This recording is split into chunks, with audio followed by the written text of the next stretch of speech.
Learn from my mistake. Are you tired of hearing the same old advice when it comes to real estate? Do you want to learn from the biggest and baddest mistakes in the industry? Then welcome to Learn from My Mistake, the podcast that brings you real estate professionals from all over, sharing the biggest blunders and how to avoid them.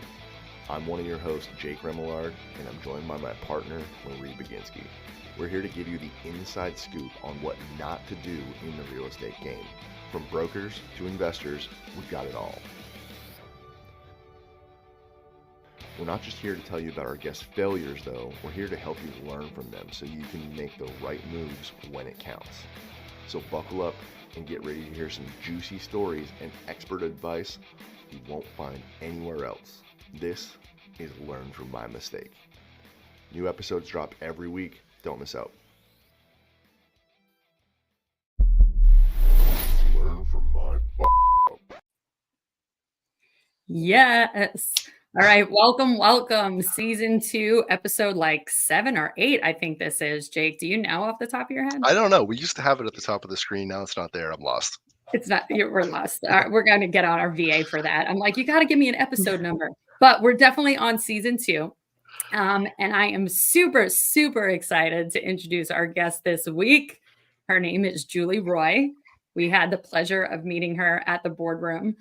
And Julie, I don't know if you know this, but you have a fan club of people that love you and talk about you. And it was so funny because Jake was like, until I meet Julie in person, she is not a real person. Everyone is just talking about her.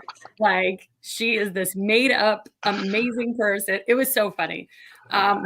So anyway, for our listeners, Julie, just introduce yourself, tell them how you got started in business and a little bit about what you're doing right now. Okay, cool. Well, first of all, thank you, Marie and Jake, for having me on. It's always super fun to hang out with you guys.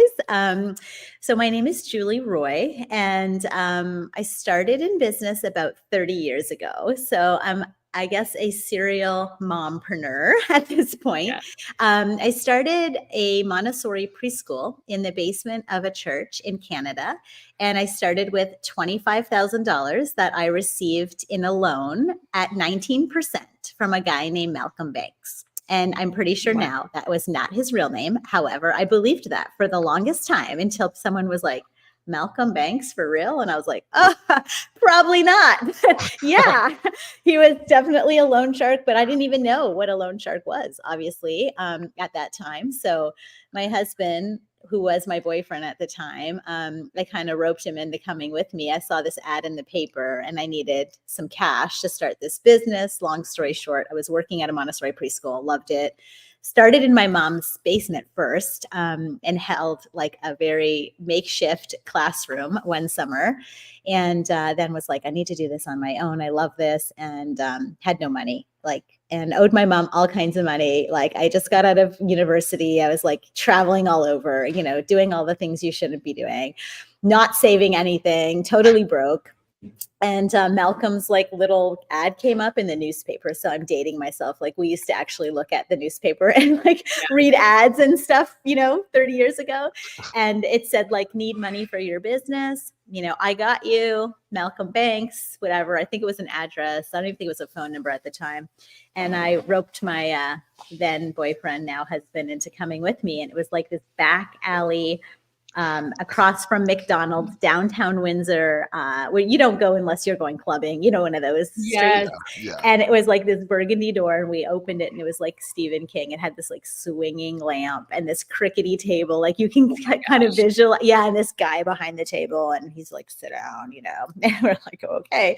And so he looks at Bo, and he's like, so do you love this girl? And he was like, yeah, sure. I'm 20 some years old. And he's like, well, because if she doesn't pay this loan back, we're going to come for you. And he's like, okay. So we've got the loan. This is mafia style loan. This is legit, 19% loan shark. And I'm like, this is just the way business is done. I don't know anything about what goes on. And of course, you know how it is when you start a business.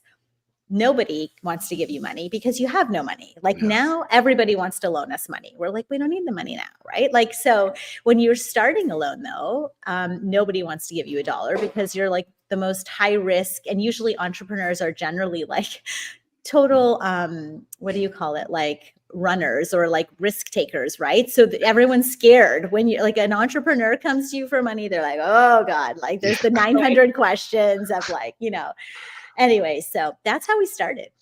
Yeah. So Montessori, now your big thing is, I know I'll fast forward a little bit in your story, is like 10, you coach people. It's like 10x your business, sell off your business. At this point, just out of curiosity, how many businesses have you like grown or sold or like what is to today, you mean? Yeah.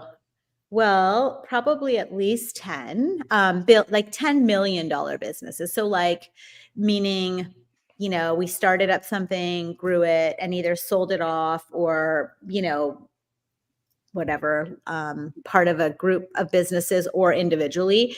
I would say we had a toy store. So like we got a lot of verticals from every business we did, right? So we started the Montessori preschool. Then I'm like, well, shit, I'm buying all this product and furniture. Like I'll just be the wholesaler. Why not start another business? So started teaching toys. Then it was like, well, all these teachers need stuff for the school board. Why don't we just then open an arm of like online stuff where the boards could open, so like these businesses kind of kept spawning off of like the main thing. So like our main thing became the main thing, but then we had all these verticals that we were adding what we called customer value to the baseline. And so, yeah. And so we weren't necessarily needing to acquire new customers. So our acquisition costs for customers was really low because we were just continually adding value to the current customers. And it's a lot cheaper to add value and to add, experiences and just a better customer experience by adding things that they would go somewhere else to look for anyway. And so that's how, we kept just. I think that's such a key thing that you're talking about right now that maybe a lot of entrepreneurs wouldn't think about. Because I think a lot of entrepreneurs, like they try a business, maybe they sell it or they get bored and they're like, I'm going to go start a new business. And it's like, I don't know why, but like you said, entrepreneurs were risk takers, right? So it's like completely unrelated. They know nothing about it. And it's like, you got to start from scratch. Yeah. All of a sudden you're like, now I want to try this. Now I want to try this. Instead of like what you're saying, and for anyone like that doesn't even know the term like vertical, it's like all the different ways to serve the same client you're already serving. Yeah. And so I would say when people are like, well, I want to scale my business, there's a few things that we talk about: people, execution, strategy, and cash. That's kind of like the overarching way to scale a business, right? But one of the first things I always ask is like, who's your customer? Like, where are you getting those customers from? What are they buying from you? And is there anything else you could sell them? Is there anything else that you could add value to them? So like even in the Montessori schools, we obviously provided a full day early learning center, but then we added Mandarin classes. We added soccer programs. All these things were referral-based programs. So we brought people in, didn't do any extra work, increased the EBITDA, increased the income, right? By not increasing expenses and getting a referral fee from third-party partners. And so it's really important also to think about, if you don't want to be that person, how can you increase your verticals or your customer value or the addition of services and products to the same customer by adding other people that can do that for you. So I think a lot of entrepreneurs get stuck in the like, I have to do 100% of everything, right? No, you do the main thing that you do well, and then have these verticals that you can still add on to your revenue, but you're not necessarily having to add on to the expenses or the work. And I think people forget about how easy that it becomes to bring in new things to the same folks that would go look for it anyways. Like, you think my parents aren't looking for mini soccer programs or, another language or a ballet class, or they're going to get that anyway. So instead I'm bringing it in-house. And as a parent, I loved it too. I wasn't running my kids all to 50 different places. We even had swim lessons at the school. So they didn't have to go do that, right? And every part of that was like a tertiary or secondary income for us. So, yeah. So with that, I think one of the things you said, it's beautiful and it's something that I resonate with, but I think a lot of people struggle to, and that is they get caught in the trap of you hear all the time is like, I need to learn how to do it so I can teach other people how to do it. Yeah. And I don't really subscribe to that. It sounds like you don't either, where it's like I might learn like 20% Mhm. and then I'm going to hire Mhm. somebody who can be the subject matter expert and fill in that other 80%, and it's going to come together a lot faster. Absolutely. And Jake, I always say I know enough to be dangerous Yep. in that area, Yeah. but I know enough that my danger is going to be like really exciting for the kids and families and what we're going to offer, but the expert's going to deliver, right? So Yeah. ideation versus delivery is something we also have to think about, right? As entrepreneurs, we want to be the ideation, we want to be the delivery, we want to be the execution. Entrepreneurs don't deliver and don't execute. 80% of the time we are ideational, right? We think of 900 things and then we're like, go do it, everyone. And Yeah. everyone's like, what the hell? Stop giving us all this shit to do. We can't even keep up on this stuff you gave us yesterday, right? Or we come home from a conference and we have 9,000 new Oh, ideas that we're going to implement tomorrow.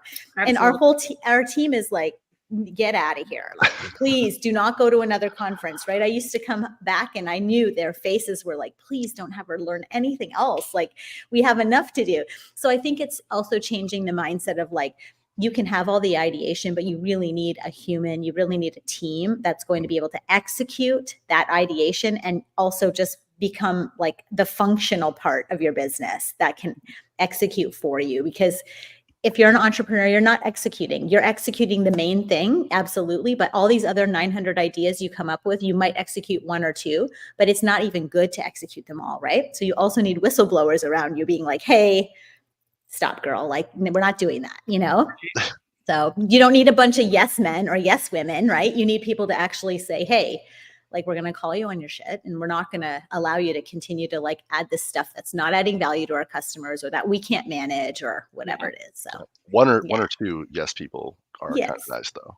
Yeah, fine. That's cool. But like, we Right. want to hire 20 yes people and Yeah, then no. wonder why nothing's getting done or why we're like, our verticals are all over the place, right? So Yeah. yeah. I think too, like one of the first times I really understood like the term even vertical and like how to think about it within your business, it did relate to real estate.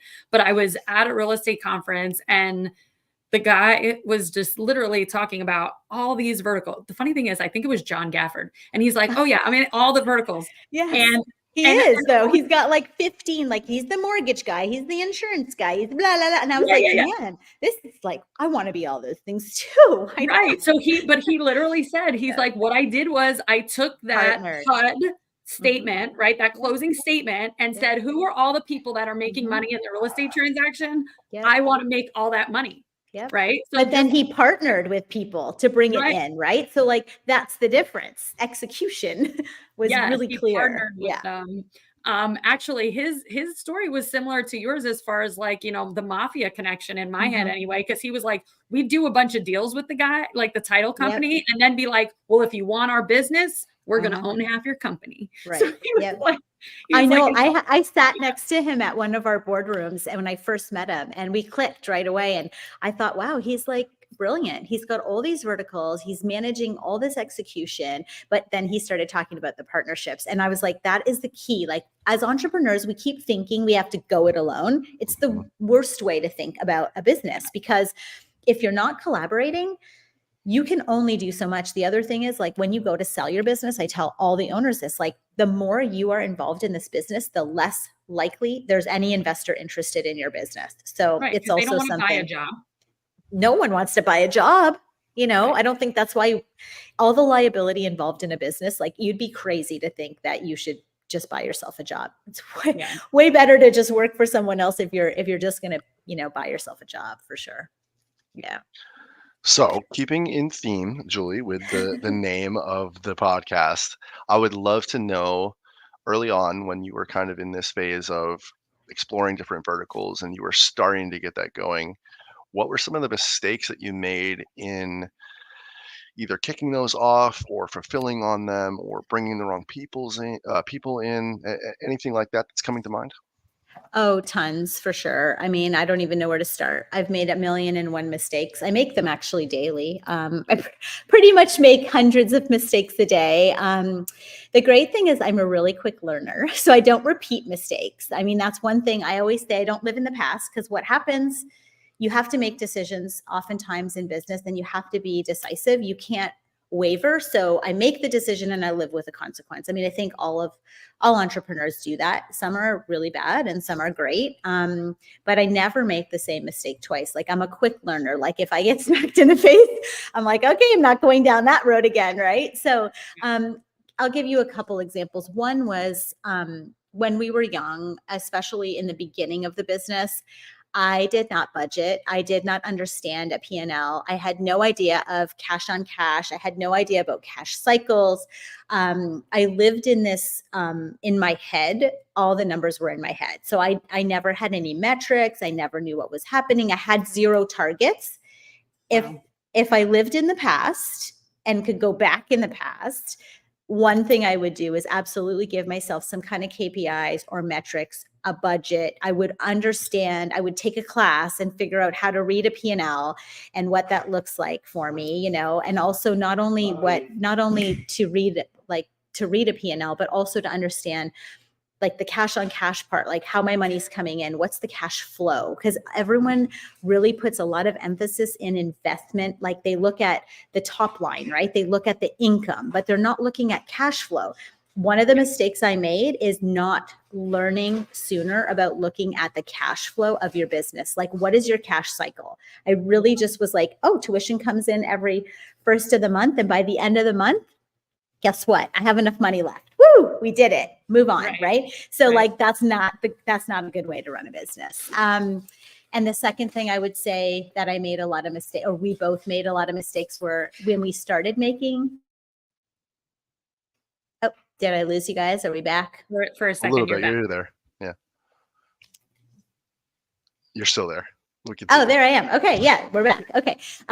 When I started making quite a bit of money, or started rolling in cash flow, I spent a lot of the cash flow instead of like reinvesting. So I did not learn about investing till probably 5-6 years ago. So way well into my entrepreneurial journey. And so like saving to invest wasn't a thing.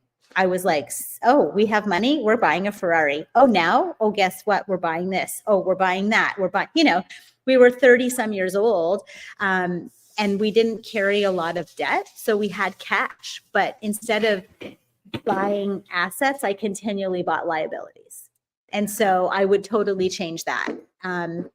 So those were two of, I think, our biggest mistakes. Now, did we get through it? Yes. Luckily, our businesses, you know, made enough money in the end to, you know, to manage all those things. But if I could do it again, I would not buy any, like none of that stuff is, it's fine for a day. Oh, yes, we did it. We had it. And then it's like, and now what? So, okay, now we sell it because we don't even want it. Like, who are we buying this for? Like, it's not even for us, like, right? What's that old saying? The two best days for a boat owner is the day you buy the boat and the day you sell the boat. And the day you sell.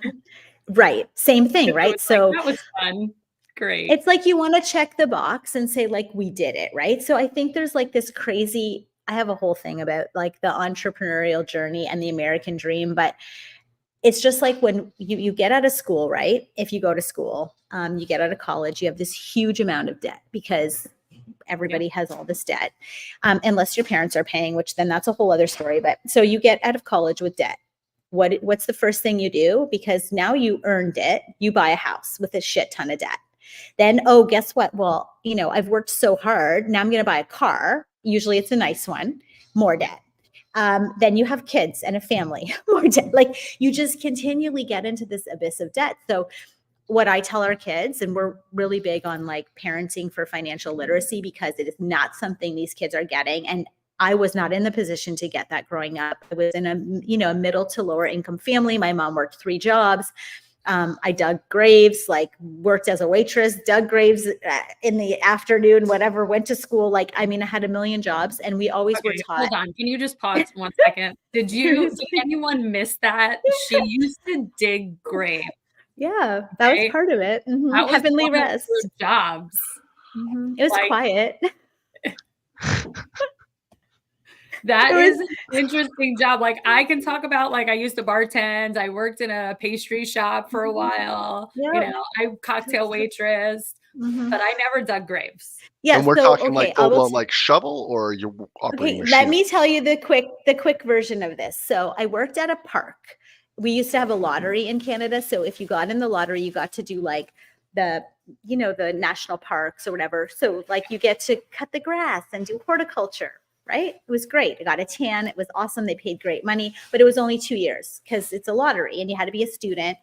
So that after the 2 years were done, I was still living the dream of like my lottery job without my lottery job. So I'm like, I got to fill this hole. And so I applied to Heavenly Rest Cemetery as a horticulturist. You'd think that was horticulture. Yeah. So it was like marking and digging the top layer off the graves and putting a few flowers in pots. And yeah. So yeah, no, and I had to clean up bones in this like crematory thing, like all the stuff that they let the young people do. Yeah. But it was quiet and peaceful and, whatever. I thought I was going to do a lot more flower planting, but Nice. yeah. So Definitely a unique start. I don't think we've had anyone talk about digging graves yet. Nope. I won't even tell you though, like when you look in the paper to see if you're going to be busy that day. Oh. I know. Horrible. Everyone would get around a table like beginning of the shift and be like, oh, tomorrow's going to be really busy. And I was like, this is so weird. Like checking the schedule. Yeah, because there was like 50. Well, yeah, because they look in the paper, right? In the obits. And then it's like, oh, we have 14 things this week or whatever. And it would be all the like senior, guys that had been there. I think I was the only girl at the time too. So anyways, it was interesting. We're not talking about that though. So okay. Yes. But okay, so fast forward and now we're no longer digging graves. Nope. I love I want to hear more about the transition from just building businesses to investing, because that's a big jump for a lot of people. And just understanding that mindset. So what was that like for you to, again, you're growing businesses, you're making money, obviously doing well, selling businesses, starting new businesses, all of that. Mm-hmm. So I think you said your biggest thing was you'd go back, you'd start investing earlier. Absolutely. Yeah. Like one of the things I wish is just we would have started sooner, right? Like, I mean, not that we're in a bad position, obviously now, but if we could have started sooner, we would have even been that much in a even more, lucrative position than we are today. I didn't understand the magnitude of real estate in your portfolio and how that can literally change the game for your life, right? And then passive income. That was like, what? You can have income that you don't work for? I was like, ding, this is very interesting. How do I do this, right? So the first time we sold our businesses, we became landlords of the real estate, okay? That was my first like intro to like money coming in without me working for it. And I was like, I'm really loving this deal. Like, we got to do more of this.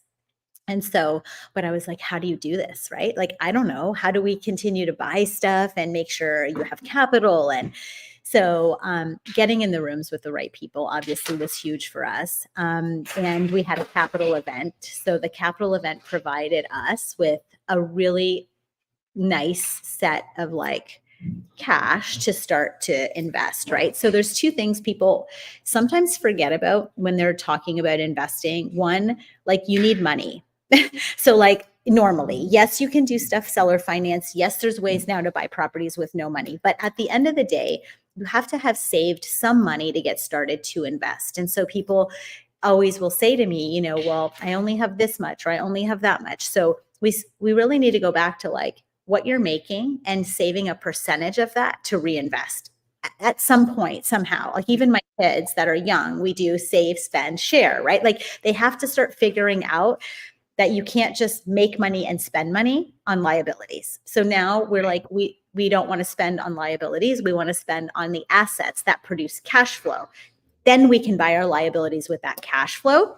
It's a full mindset switch though, right? So you're going from like, I'm making money to I'm buying a Chanel purse to nope, not a good idea. I'm making money to invest in real estate that gives me cash flow that I can now buy my liabilities from because the cash flow is coming passively, right?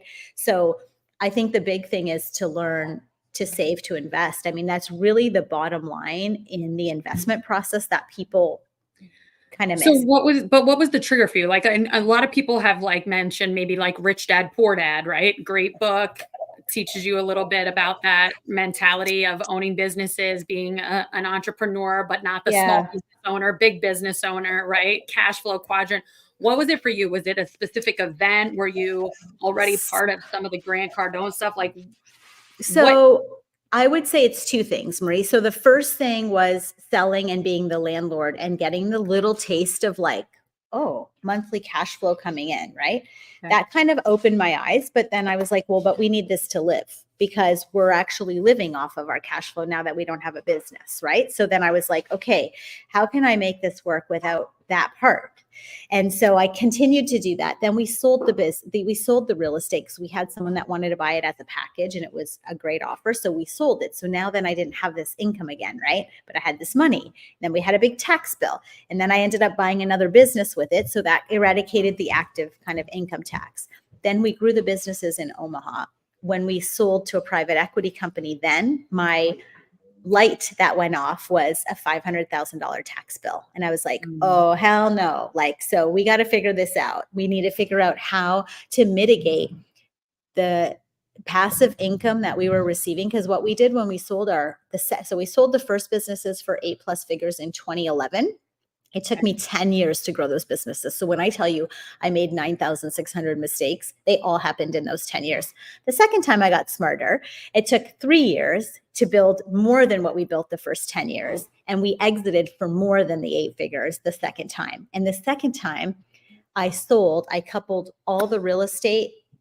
So we sold all the businesses first to a private equity company. And then I had them sign 15-year triple net leases with all the real estate. So we sold the real estate then to a REIT. And so then we had all this money. We 1031'd it into triple net. So we own a bunch of Starbucks, like all kinds of things all over the US, TLEs, KinderCares, O'Reilly's, AutoZones, whatever, all these different things that pay us every month. So every month on the first, our bank account sort of fills up with this passive income. Well, that was all great until I got a $500,000 tax bill because all the income was passive and I had no business write-offs. So in the fourth quarter, we found out that was coming. And I was like, oh, hell no, like that's not going to happen. I need to figure out how to mitigate the tax from this. And so started talking to our tax strategist. He kind of said, well, these are the ways you can mitigate it. You can buy housing, or you can buy oil and gas, or you can buy a Shell gas station, or you can, like, there was like 3 or 4 things, agriculture, basically ways that you could help the government, then you would get this depreciation. I was like, this is illegal. Like, so I can invest in stuff that's going to depreciate my taxes. Yeah. Like, and I was like, this can't be, because I was Canadian and that doesn't happen in Canada, right? We came from this, like, nothing saves you from taxes. And so I came home and I was like, so this is the deal. Like, I think this is legit, but I'm not sure. Like, it seems so weird. Like, I don't know. And so I ended up I had seen stuff from Grant Cardone, but I had ended up getting mentorship from him. I ended up going in the Brad Sumrock group and then meeting the people in the boardroom through Kent, right? So all of just really getting in rooms with billionaires that were saying to me, like, why are you paying tax, Julie? Just do this, just do that. Why don't you do that? And I was like, where were y'all like 15 years ago? Although in Canada, you still can't do it. So it wouldn't have worked there. But in the US, there's so many avenues for tax eradication. And like they tell you, right, the first 6 pages of the tax code tells you how to pay tax. The other 600 pages tells you how not to. But who reads those? No one. So if you don't get in the rooms with people and don't have the experience, you're never going to learn that part of it, right? So we would have been paying all that tax. So the event was actually a tax bill for us. Wow. You know? Mm-hmm. And then once that happened and we saw we didn't pay the tax because we invested that money into multifamily, we became GPs, we started buying all that. Then we were like, well, why would I give $500,000 to the government? I'm just going to keep buying multifamily or things that I can depreciate. And so we kind of created this like negative K1 cloud that we kept pushing our depreciation up to. And then whenever we would need it, we would pull it down for tax time. So now we have this little kind of abundant negative K1 cloud that we go to. Also never knew about cost segregation, right? Like I didn't know any of those things. And so, yeah. Okay. I have a couple questions for our newer listeners. You use some terms there that I want to make sure everybody understands real quick. Sure. So excuse me. Just I guess at a high level, we don't need like deep explanations, but triple net lease. Let's start there. Okay, so triple net lease, basically, like let's call it a Starbucks. So we buy the land and the building. Starbucks rents from us for like, let's call it a 15-year term. We buy the lease, which is basically, we buy the lease as well. So the lease comes with the property and the land. They pay insurance, taxes, all expenses, and we get a rent check every month, and that's it. That is our extent of liability. So we do not have to pay for materials, repairs, things that happen on the property, nothing, not even the taxes or insurance. They pay all of it. Yeah, it's absolute. Yeah, and so some of the Starbuckses are double net or NN. So if it's NN, they're responsible for everything except for roof and structure, which is fine because we buy off market from the developer new. So we have warranties for years. So we mitigate all of the possible extenuating circumstances of owning older properties. We just buy new. So everything's warranted. We also have in the past 2 years just been buying cash. So we're not even dealing with rates or interest or anything. So the way that we mitigate, rate issues is that we buy cash. So we own it and our investor partners own it. So if we do a syndication, so we have two portfolios, a syndicated portfolio, which means you can buy stuff with us and we all partner together and buy it, or we just own it ourselves, which is my husband, Bo, and I and our kids, right? So let's call it the Roy family properties, separate from the syndication properties, which is like our family, our investment family. So that investment side, those folks come in with us. Let's say the property is $3 million and we say, okay, everybody, one share is 150,000. So then 20 some people come in, we buy this property. Every share that they own of that syndicated property or of that group, they own a piece of that right away. There's no bank involvement, so it can never be taken from us. We own that land, we own that building outright, and the building cash flows day one, the full amount. Interesting. That's interesting because a lot of syndications still will get some bank financing, but you're paying cash. Well, okay, so I'm going to tell you why. Triple nets, your cap rate is between 3 and 7%. If you're getting debt at 7% or 8%, you would actually be upside down. So these don't work. So if you buy cash, you're at 0. Everything that comes in is 100% clear. So you're buying the properties outright. So you own them, nobody can take them, and you're cash flowing, say, most Starbucks are probably 5 to 6%. So you're cash flowing that month on month.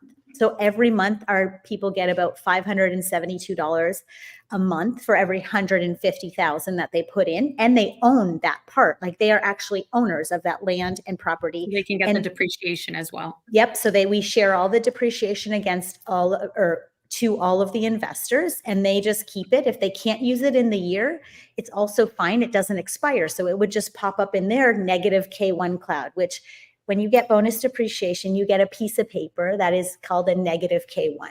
This negative K1 acts as like a loss towards your passive income. So if you have passive income losses, you can use it, just so everybody understands, you can use it towards present income or future. You can hold on to it and say, I only need this much depreciation this year, but next year I'm going to take the rest of that loss or the year. And I have a lot of business owners, Marie, that don't have any passive income yet. They're still highly in their business with tons of active income. So they're just keeping it there so that one day when they're fully passive, hopefully, they'll be able to just collect that against their tax. So hopefully I was able to give the vocab and the meanings around a lot of that just to give them an idea. Yeah, it started with one question, but then you ended up explaining the other ones along the way. So great job. Awesome. I was like, because it gets the kind of rules into each other, right? You can't really talk about one without the other. But I think a lot of folks, it's kind of surreal. It was for me, like, how can we take this and use it to eradicate our tax? Like, it was so surreal. And now that it's been a thing, I'm like, I'm really hoping they go back to 100%. So right now, this year it's at 60 and it's supposed to go 40-20, but hopefully, you know, with what's going on in the States right now, hopefully we can reinstate that 100% again. And if they're talking about if they put the 100% bonus depreciation, and again, it's supposed to be retro, that would be really good for a lot of investors as well. So that would make a lot of our investors happy too. And it gives a lot of incentive for people to, you know, go into deals like syndications or go into investments, because they do have this option of pulling down that bonus depreciation to use against their passive income at some point. Like, it doesn't expire, which is the awesome thing. Yeah. It's so funny. I can see Jake's like wheels spinning in his head. I can see him. I know. I'm like, what does he want to like, ask me? I just want to be at a place where I need the negative K1. Yeah. And you will be. You will be. Yes. Yeah, we're 2 years into our real estate business right now, me and Jake, into our journey together. So I've been in real estate since 2009, but Jake and I started this company. June will actually be, we're celebrating 2 years. It's coming up, Jake. Yay! Nice. Congrats, guys. Thank you. You made the first. Yeah. Well, that's better than most businesses, right? Listen, that's the hardest. year. The hardest part is the first 3 years. Like, we didn't make any money until year 3. So. Yeah. And so that's us right now. We're like, finally, we're making money and we're clearing out some of our old credit card debt and stuff. And we're like, yeah, so important. We're going in the right direction now. It's good. And honestly, that's one of the things that we talked about is, like, originally we started this business and just thinking like, I just want to be the CEO, right? Like, I just want to not work. I just want to be the CEO and like have this passive income almost in this business that I grow, but not really thinking about the fact that, like, no, if we grow this business within, 5 years, maybe we want to sell the business.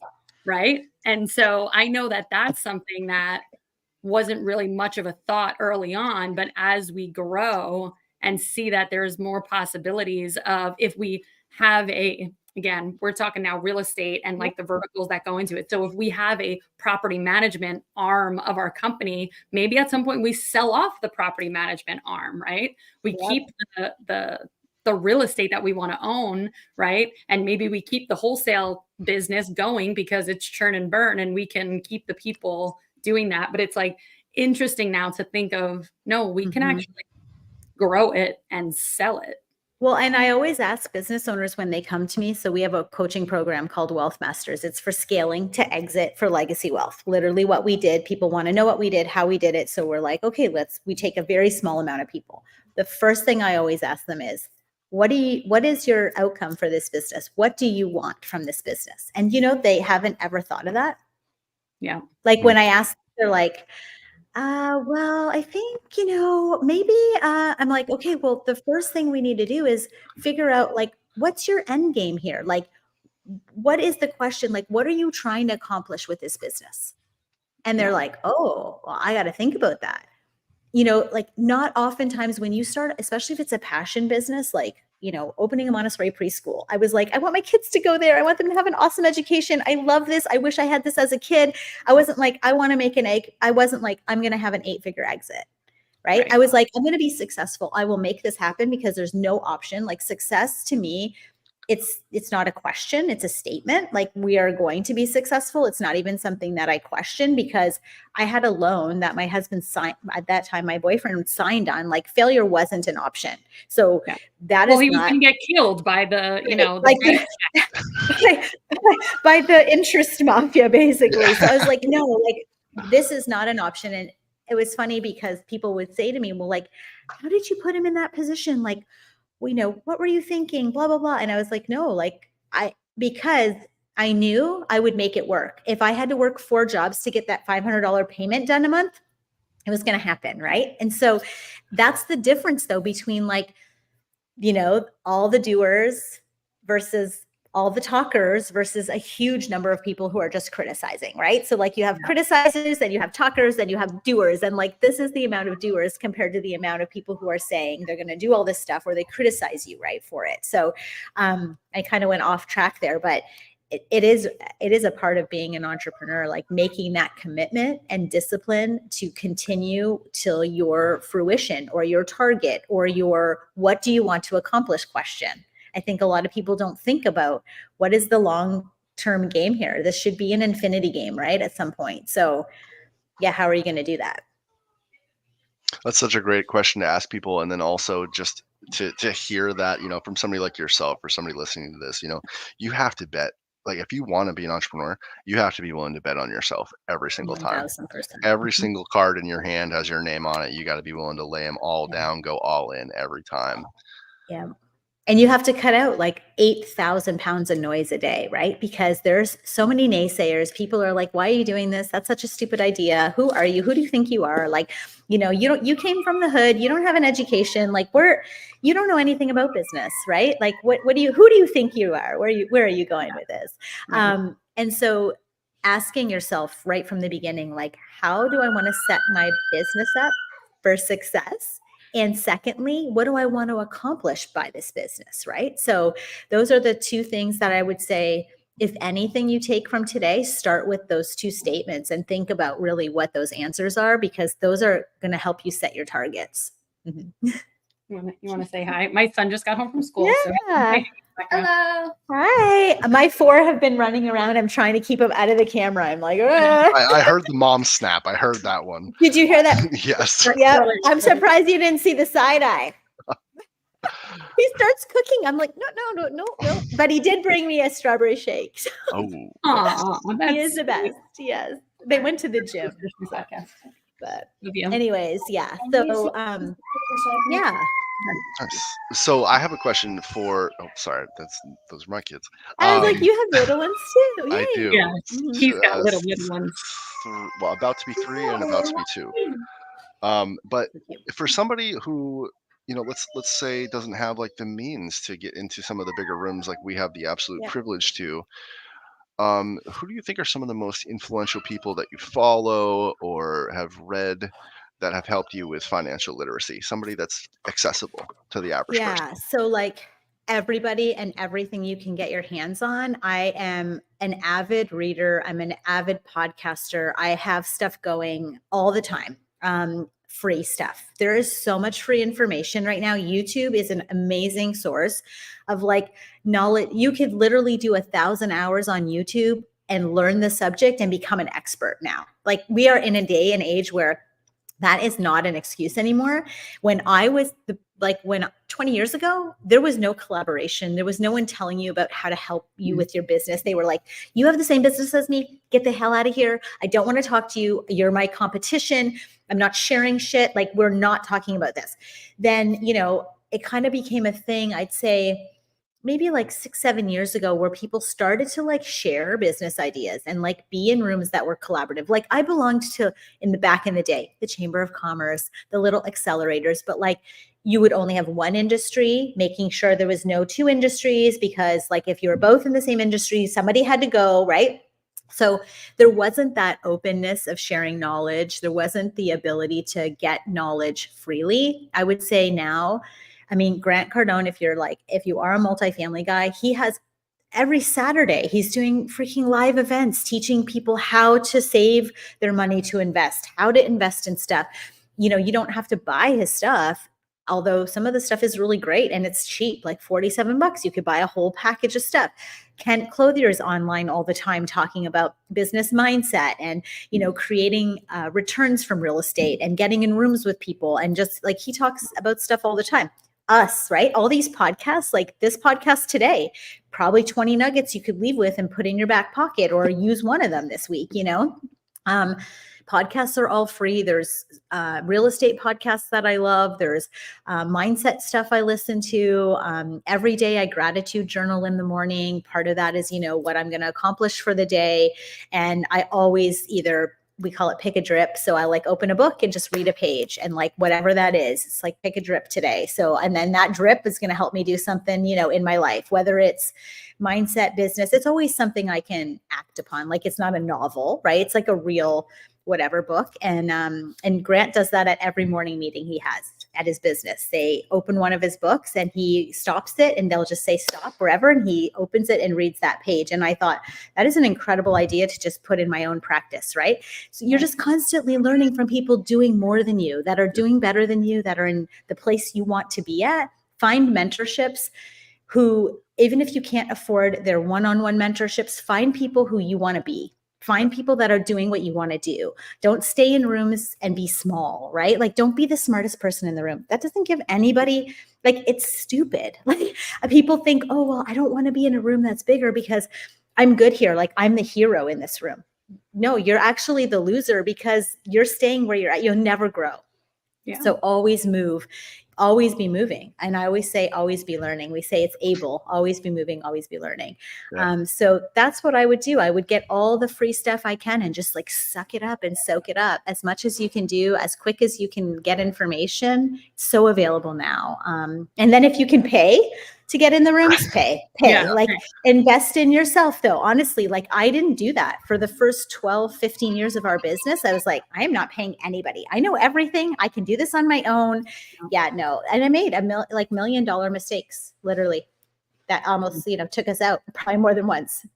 So It's so true. And like, I'll just compare this. Like I used to joke around. Like I was like, I didn't even want to be in a sorority in college. Like I wasn't going to pay for friends. Right. Yep. But now I'm like, I will pay $30,000 a year to be in a mentorship, right?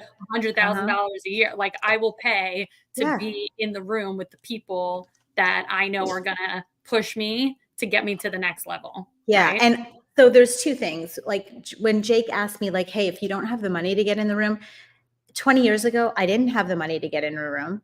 There was no rooms available. And there was also like, for me, I didn't have the mindset of the return on life for me, that would be, right? Mm-hmm. We talk about return on life. We don't talk about return on investment anymore. Return on life means like, what's going to be what you get personally, professionally? How's your family going to do with this new knowledge, right? I think it's a mindset thing too, about spending money and knowing like investing in yourself first is so crucial in your business, because if you're not investing in yourself, how do you expect other people to be invested in you? How do you expect other people to want to invest in themselves when their leader is not moving and growing and shaking and, learning the things that they need to know to be successful?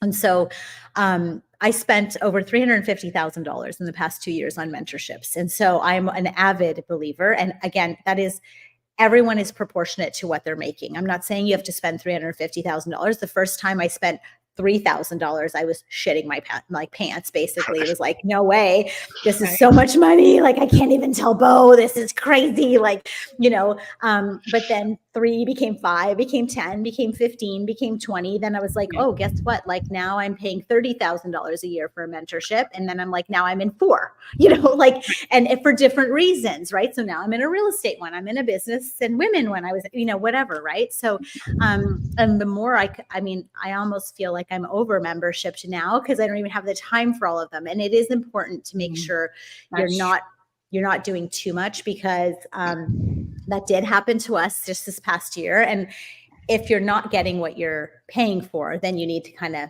rethink. But you definitely need to be in rooms with other people if you can. And if you can pay, I would suggest you absolutely do that. The return is honestly 10x for us. It's been 10x. I mean, we got in a smaller, it was still $25,000 mentorship. The first year we moved here for childcare, because I didn't know anything about the US childcare system. That mentorship brought me not only other industry leaders, but ideas like CRMs. We never had a CRM. I was like, I'm good. I know everybody's information. I don't need a CRM. It was $14,000 a year for a CRM. I was like, no, hell no. We got a CRM. We went from 300 kids to 1,000 kids. Just the stuff that we learned with those mentorships just moved us, right? Much more quickly. We could have probably did the same thing, but it would have took another 10 years, right? Getting in the rooms shaved off 7 years. So did I pay probably $100,000 between that time? Yes. But the 10x on that was incredible, right? Perfect. Yeah, for sure. Yeah. I love that so much. All right, Jake, I always ask towards the end, do you have any last questions? Although I know you've asked plenty. Yeah, And I could burned my literally last just question that I talk was to saying. Julie for hours. Like me and Julie, I could just keep going.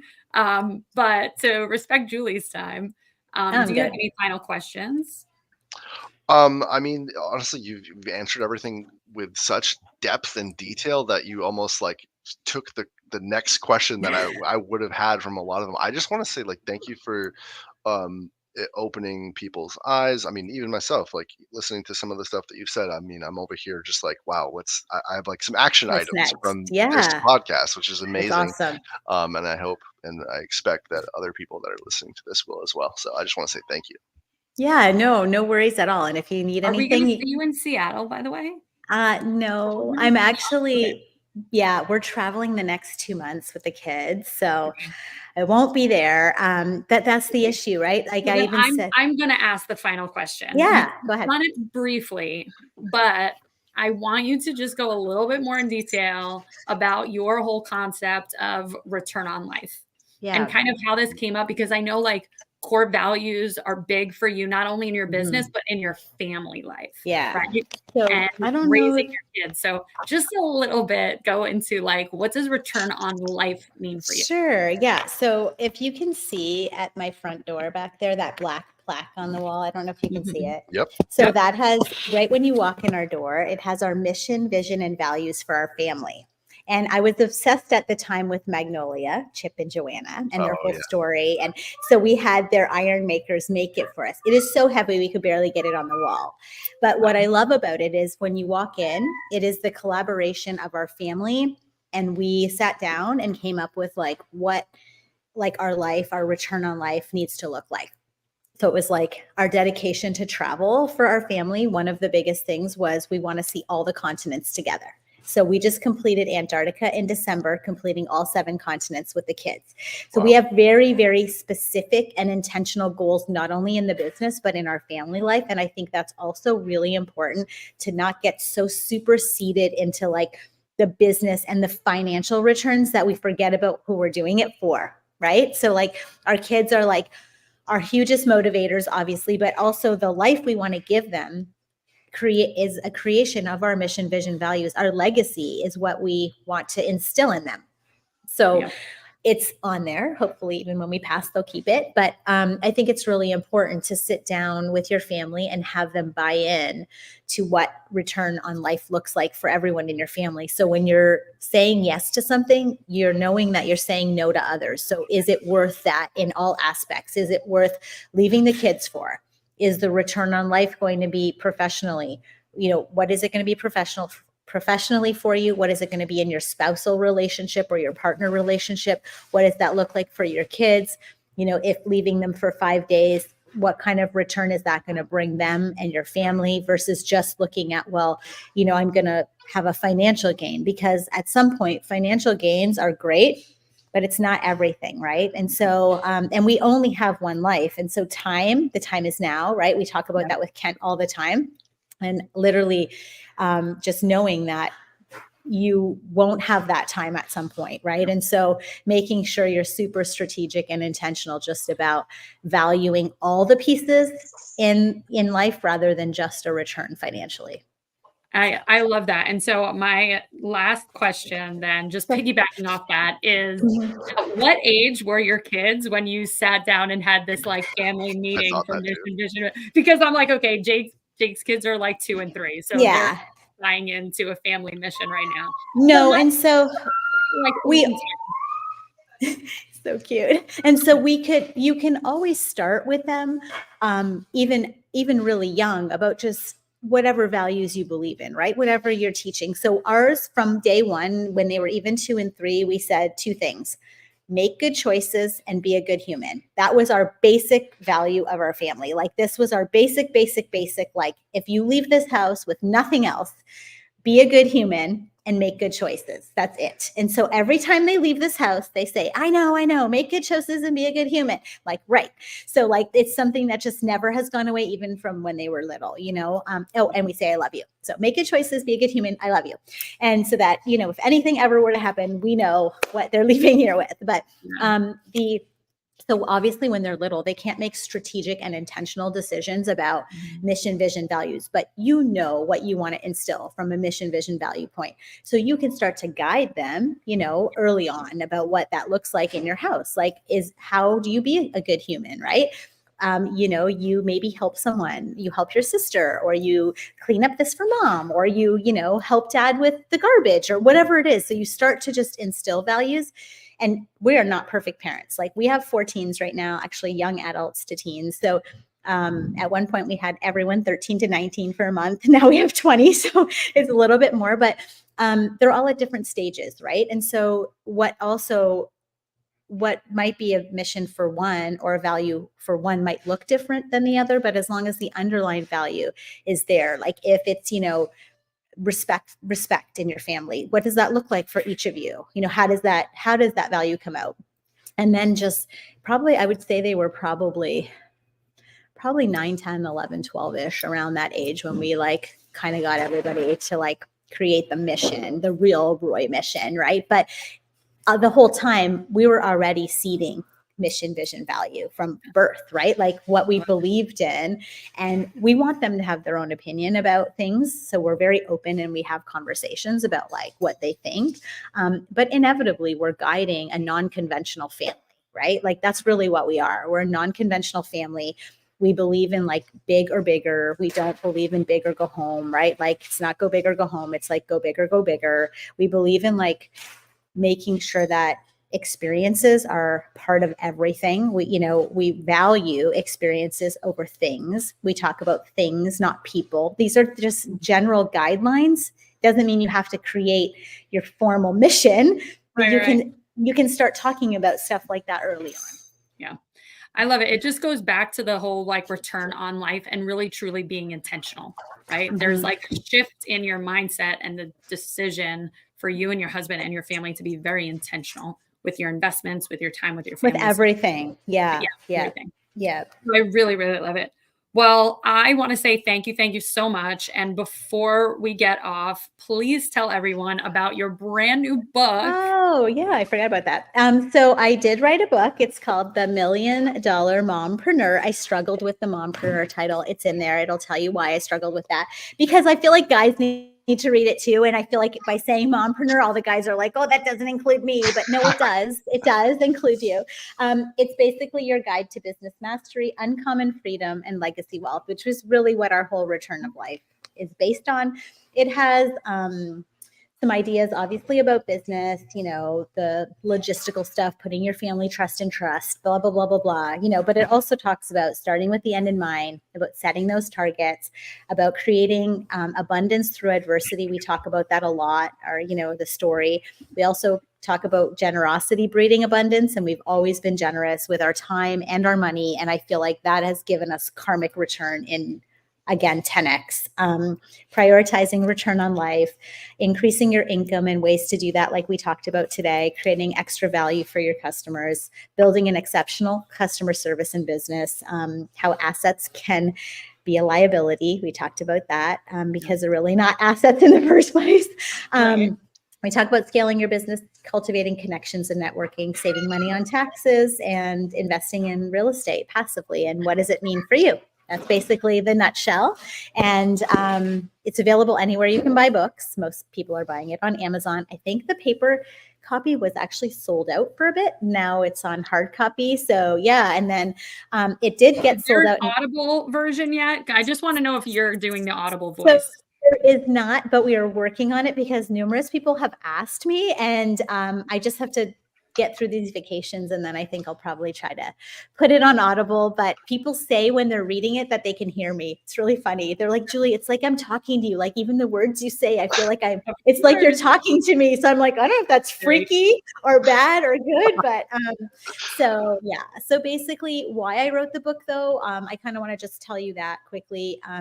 In response to Jake, like if you didn't have the money, this is exactly why I wrote this book, because I didn't have the money at one point to be in those rooms, and I didn't have the knowledge and the access to knowledge. And so my give back was, now that I know what I know, I have to do better. And part of doing better is offering that to other folks and not, compressing their timelines, but also helping them eradicate all the crap we went through. Like, why go through it? We can tell you not to. Like, this is not a good idea, right?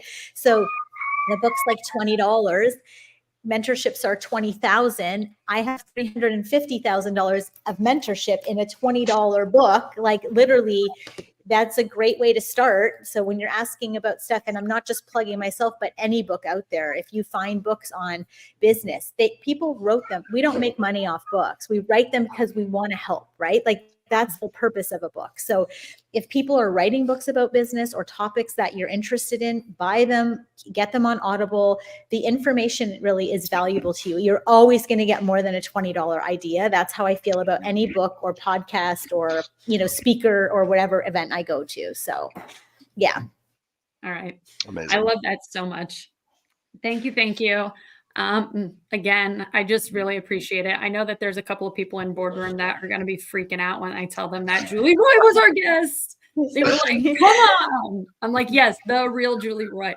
I love them all, by the way. I love our boardroom group. It's my absolute favorite group of people. Like, they are wholesome, cool, totally giving hearts. Like, when you talk about generosity, man, the boardroom folks are like always there. No matter what, they're like, they come to the plate, So I appreciate you all. So yeah. Well, awesome. We appreciate you and thank you. See you soon. Thank you. Have a great day.